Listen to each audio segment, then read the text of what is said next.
couldn't sleep that night, and it was because in my mind I couldn't get around how Monique's character, how could somebody be so evil? For you.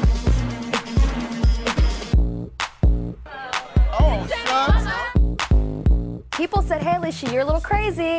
Turns out I was ahead of my time. Hey, stay tuned for Alicia Quarles. She'll tell you what's what. Yeah, she'll give you the full lowdown, the daily.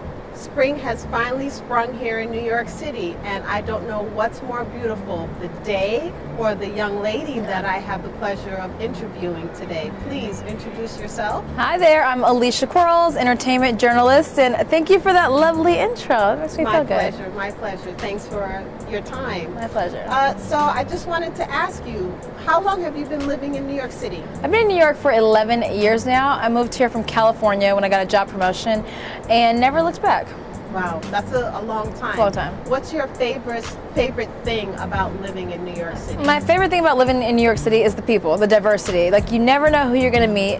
Not everybody's in one business. There's interesting people, there's culture, and there's always something to explore and do in this city.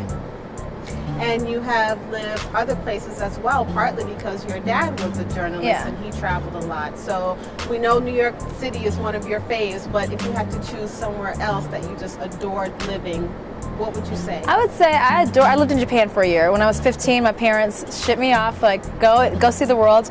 So I lived there for a year, and I would go back in a heartbeat. It was great to see a different culture, experience different foods, speak a different language, so I loved it.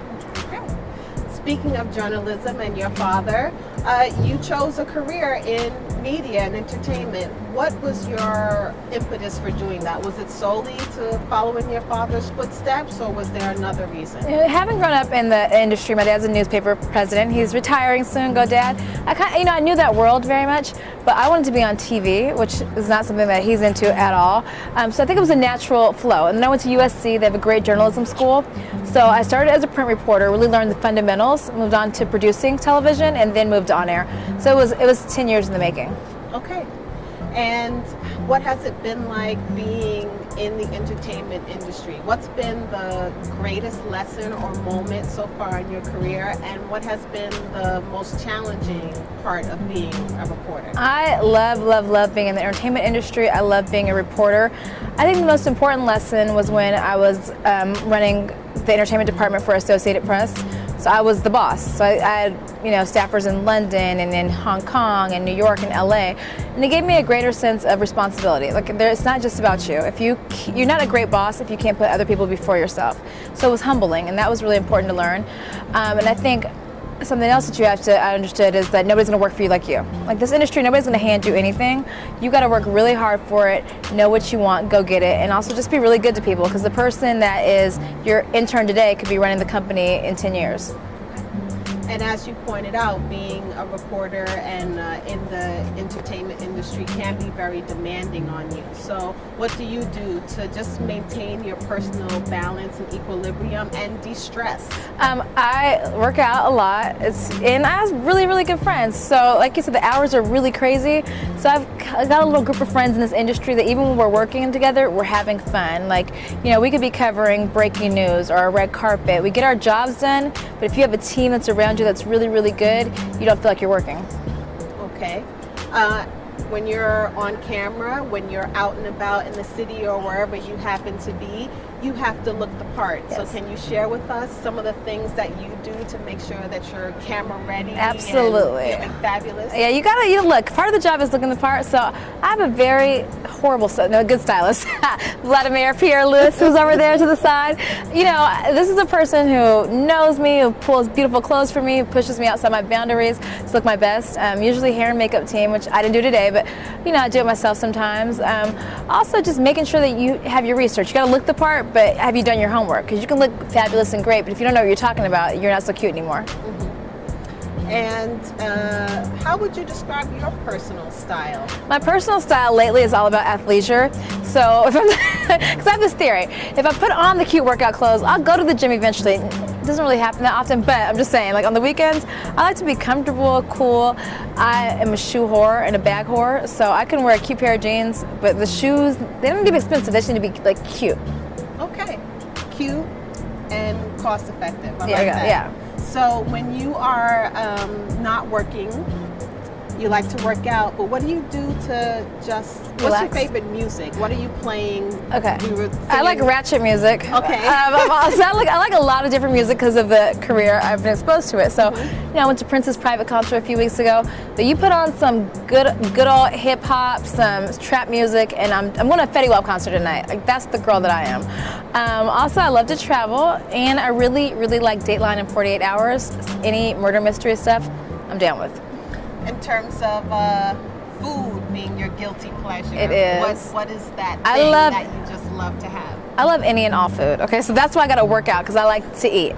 So I'm more like a salty girl. Grown in California mainly, Mexican food is like my Achilles, and I can really, really cook. People don't know this, but I can get down in the kitchen. So Mexican foods, Italian, I'm really good at. I have to have you over one day. I would love that. Yeah. So, if you weren't a journalist, what would you possibly want to explore if you had to do a career 360? I'd probably be a teacher. My mom was a teacher, and I love kids. Kids are no BS. They tell it like it is. They believe it, and I think all of us have a responsibility to pay it forward. So, you know, I'm an aunt to two little ones. I get down on the floor with them. I have a great time. So, I think I'd be a teacher. Okay. I love that you were featured in the Essence Beauty Box spread for their campaign, and that you spoke about your mom and she gave you some wonderful beauty advice. How do you feel about this age that we're living in, the social media, and everyone is just kind of turned up to 10 with the it's just over the top. You know what? It is over the top. So I've started this thing on my Instagram where I try not to edit any photos. So I notice like a lot of people are editing stuff and you see them, and in real life you're like, that's not how you look on your Instagram. So I think it is over the top. I think there's going to be a revolution or revolt against it because it's just too much. Like, you can't be at some fabulous party every night. Everything's not always roses and perfect. So I try to keep it very real on mine. Okay, sorry. So I want to talk about love. Okay, let's talk about love. You mentioned in your Essence interview that you were kind of semi-newly divorced. Yeah. How's your heart? And are you looking to meet someone new, or where are you in the love? My heart is good, you know, like my ex, as I cry, I'm just kidding. My ex and I are still really, really good friends, and I love him to death. He's a great, great, great person. So, and yeah, my heart, it's healing, you know, I'm open to love, if that makes sense. I'm open for it. I think the best part when relationships don't work out is that you take a lesson. It's always present for you, Absolutely. even if things don't happen the way you want them to. Absolutely. You can glean something and bring that knowledge into your next relationship. Yes, I agree. So, not getting into your business, but if you could share maybe that moment, that thing that you learned, what would you say? I think, oh God, there's a few lessons there, but I think one of them is, don't take anything for granted. If you find somebody that you really love and who's there for you and vice versa, don't take each other for granted. Don't let it get to the point where you're on this side and you're on this side and you can't find your way back to each other. You know, make it a point. We all work so hard at our jobs, right? So make it a point to work hard at your relationship. Yes. What's next for you in terms of your career? Where do you see yourself maybe in the next 5 years, in the next 10 or 20?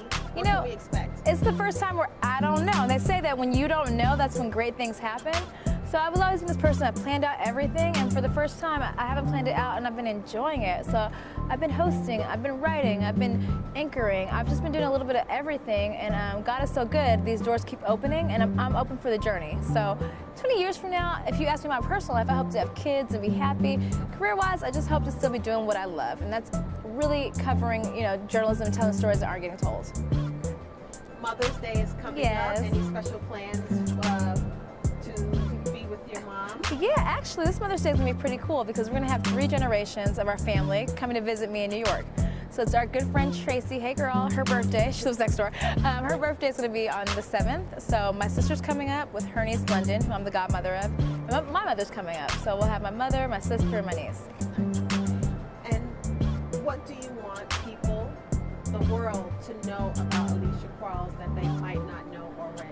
Well, I think I want the world to know, thank you for the support. You don't get anywhere without people supporting you, so thank you and everybody else out there. I greatly appreciate it. And I think my message would be for young girls out there that tweet me and they say, oh, I want to be on TV.